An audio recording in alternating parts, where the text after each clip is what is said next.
Hola a todos, soy Emilio Domínguez y bienvenidos a Ecuador, tú decides.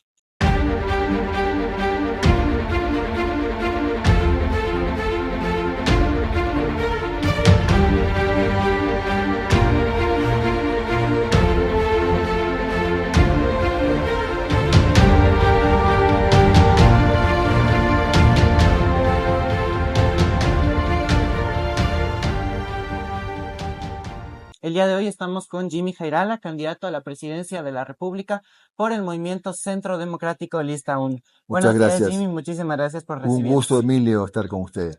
Para empezar, a todos los candidatos les quiero hacer esta pregunta. ¿Por qué quiere llegar a la presidencia? ¿Cuál fue la motivación que usted tuvo para ser candidato? Bueno, una motivación muy especial porque uno, un poco desde afuera, si no es candidato a la presidencia de la República, a lo mejor no percibe qué tan importante es la necesidad de tratar de cambiar el país. Pero cuando mis hijos, dos de mis hijos están en edad universitaria, están por graduarse de abogados, me dijeron que querían irse, que no, este es un país sin posibilidades, sin oportunidades, inseguro, que qué iban a hacer aquí. Y dije yo, caramba, eso me encendió a mí las alertas, las alarmas, y acepté la invitación del Centro Democrático, que es mi partido, pero para ser candidato a presidente, porque aun cuando ya me lo habían pedido varias veces, yo no había aceptado, siempre privilegiando las alianzas. Pero esta vez dije, si la gente se vuelve a equivocar en el 2025, yo no sé qué país vamos a tener en el 2029. Estamos escogiendo en febrero un país para vivir o un país para irse. Conozcamos un poco más sobre su plan de gobierno. El país vive una profunda crisis de inseguridad.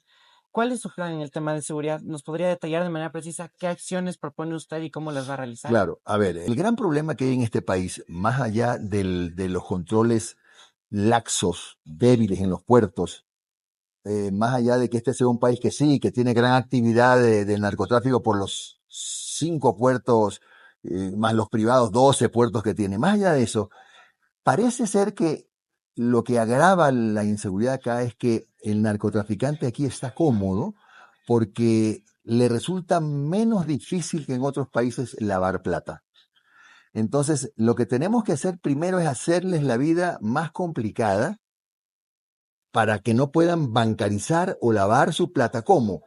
Con una UAFE fortalecida. Tenemos que hacer una UAFE poderosa, porque de nuevo, el éxito que tienen los narcotraficantes en el Ecuador es que aquí no parece difícil lavar plata.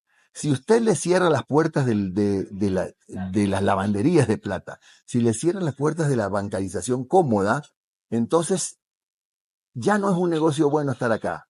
De ahí vienen otras aristas, como por ejemplo, nunca nos hemos preocupado de controlar el orden dentro de las cárceles porque es desde allí donde orquesta, se orquestan una serie de delitos, crímenes, secuestros, etcétera, porque resulta que cuando usted o yo pasamos fuera de una cárcel, no podemos ni hablar por teléfono ni mandar un mensaje de Pero WhatsApp. adentro sí. Pero adentro sí, la prueba es que cada vez que hay requisas, lo que más se requisa son celulares. Entonces está claro que de adentro hacia afuera no se ha inhibido la señal. Hay que formar un cuerpo de élite de la policía, así como hay el GOE, la UNACE, GEMA, el GIR, etcétera, solamente, exclusivamente preparados para el control en las prisiones, dentro de las prisiones. Aquí no es cuestión de construir más cárceles, es cuestión de poner orden en las que hay. Un personal tan bien preparado que los PPL los respeten, armado, porque tiene que ser así, y por supuesto, considerando y respetando el escalafón de ascensos, todo, una carrera de la policía, pero una policía especializada para el control penitenciario.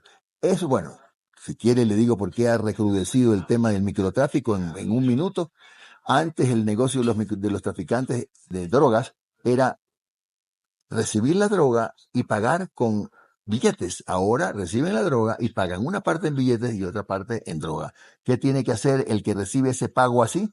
Tiene que empezar a ver la forma de hacer dinero de esa droga. ¿Cómo? Con el microtráfico. Por eso es que las ciudades, sobre todo sí portuarias, están prácticamente zonificadas, divididos los sectores periféricos, donde hay miles de jóvenes, adolescentes generalmente, que han entrado al negocio del microtráfico. Además de la inseguridad que estamos viviendo, también tenemos una crítica situación energética. ¿Qué es lo primero que usted haría apenas se posesione como presidente para acabar con los apagones? Existen obviamente metas a corto plazo, a medio plazo, a largo plazo, pero ¿qué es lo que usted podría hacer apenas se posesione? A ver, lo primero es no mentirle a la gente, ¿no? Yo sería incapaz de decirles que tronando los dedos esto se va a arreglar, porque el déficit cada año aumenta 400 megavatios. Entonces, el próximo año, aparte del déficit que tenemos hoy, Va a aumentar. tendremos 400 megavatios más. Consecuentemente, la solución parcial, parche, no es otra que no sea el alquiler o la compra de energía térmica, no perder la relación que tenemos con Colombia para no perder esos 450 megavatios que nos venden y o generadores, que es lo que más o menos va a hacernos un poco sacar la cabeza en diciembre, ojalá. Pero aquí hay que trabajar más en soluciones a mediano y largo plazo. ¿Cuál puede ser a mediano plazo? Aquí hay varios proyectos hidroeléctricos que no han funcionado porque son muy costosos. Y los gobiernos han querido siempre hacerlos, han querido la foto para hacerlos. Por ejemplo, Cardenillo y Santiago, que producirían 3.000 megavatios, que es una cantidad muy importante. Pero ¿cuál es el problema? Cuesta 5.000 millones de dólares que no los tiene el gobierno. ¿Cómo hacer para financiar esos proyectos? Hay que entender que se pueden utilizar sistemas que han funcionado, como por ejemplo que se llama BOT, que es el de las concesiones. Es construye, opera y vende y devuelve. Construye, opera y devuelve. Tal cual las vías. En Guayas o acá las de Panavial, por ejemplo, que en el momento en que termine el contrato tienen que revertirlas al Estado. El Estado no pierde la propiedad.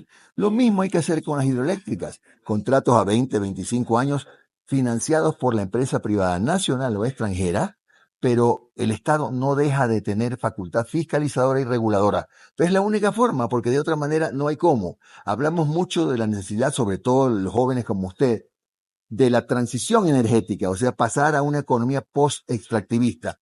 Pero el que se sienta aquí y le dice, yo al año de gobierno voy a prohibir la explotación de petróleo, cierro todos los pozos, es una barbaridad, porque estamos parados sobre 40.000 millones de dólares de reserva y para la transición energética tiene que haber por lo menos el recurso para financiar los parques eólicos nuevos, los parques geotérmicos, la energía térmica, los generadores, lo que sea que haya que hacer con energía alternativa, la energía solar. ¿Dónde están esos campos? No hay. Entonces, si alguien se atreve a ese paso, a las carreras, comete un gravísimo error y ahí sí sume al país en las tinieblas por mucho tiempo.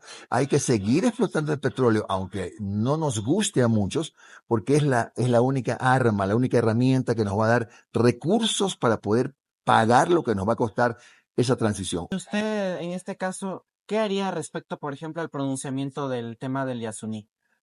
Ha habido mucha discusión al respecto. Hay gente que dice que no se debe acatar. Sabe que yo no haría nada porque ya el pueblo ecuatoriano decidió y esas decisiones se tienen que respetar. Además, de nuevo, tenemos reservas petroleras. Lo que se perdió en el Yasuní se puede recuperar perfectamente si nos sacamos el chip de la soberanía y pensamos que solamente Petroecuador puede explotar las reservas petroleras. Petroecuador, lamentablemente, los gobiernos lo han podrido. Petroecuador ya hizo metástasis. Ya Petroecuador es una institución que no es viable. Entonces lo que hay que hacer es constituir otra empresa, rescatar al personal que sí sirve y y con el 51% de acciones del Estado y el 49% de los privados, podemos hacer una empresa eficiente, que incluso usted o yo podemos comprar acciones en la bolsa de valores, porque es para transparentar el negocio en ese 49% de inversión privada. Yo tengo 17 años. Mi caso es atípico, ya que no a muchos nos gusta la política. ¿Por qué los jóvenes de mi edad deberían darle el voto?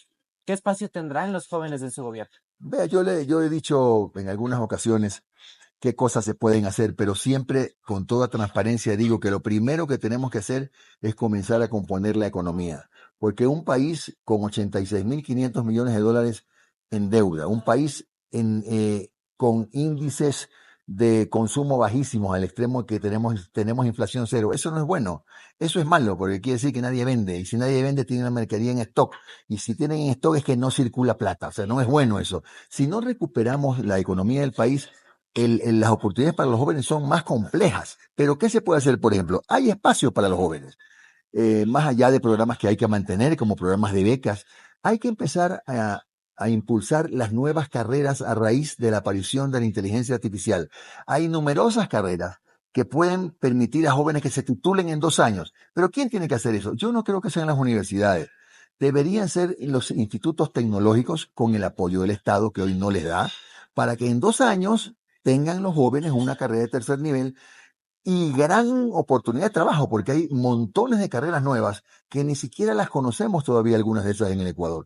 Otra cosa, cuando se produzcan en la función pública, en el Estado, en los ministerios, en las secretarías de Estado, eso, esos espacios para jubilación, retiro de personal, renuncias, yo considero que esos espacios deben ser ocupados por jóvenes. Tenemos que renovar también a la burocracia del Ecuador. Yo no creo en un estado cero, ni creo en un estado ineficiente. Yo creo en un estado eficiente y un Estado que tenga el número suficiente de colaboradores, pero deben estar los jóvenes que realmente no tienen oportunidades, porque generalmente los cargos en la función pública son hereditarios. Entonces renuncia o se jubila el señor jefe de familia y el puesto lo hereda el hijo. Y cuando se vaya el hijo, el nieto. Entonces, esto no puede ser. Hay espacios para los jóvenes, por ejemplo. Pero yo sí entraría con mucha fuerza al tema de la educación, apuntando a las nuevas carreras técnicas que les van a permitir más oportunidades a los jóvenes que hoy no las tienen. De manera rápida, le voy a hacer una serie de preguntas para que usted me pueda responder sí, no o depende, No puedo justificando. agregar ninguna palabra. Puede justificar brevemente, Bueno, para hacerlo rápido. ¿Convocaría una asamblea constituyente? sí, pero no tan rápido. En unos 2 años. ¿Bajaría el IVA al 12%? Sí, ¿Se justificó la decisión del gobierno de irrumpir en la Embajada de México? no, ¿Le pediría disculpas al gobierno mexicano y restablecería sus sí, relaciones? ¿Cuál ha sido el mejor presidente en la historia del Ecuador? difícil. Yo diría que uno de los mejores fue Borja, posiblemente. ¿Cuál ha Correa sido, fue un buen presidente también, pero creo que el mejor fue Borja. cuál ha sido el peor? Está muy difícil esa pelea, no le puedo contestar. Terminantemente no puedo. ¿Cuál es un referente político para usted? ¿En el mundo o en el Ecuador? A ver, un referente en el mundo, qué Tal vez complicado. que no está, que ya no está o que No, no, pero sí. por ejemplo, yo sigo mucho lo que decía y escribía Martin Luther King, que podría decir que ha sido un referente para mí. Perfecto.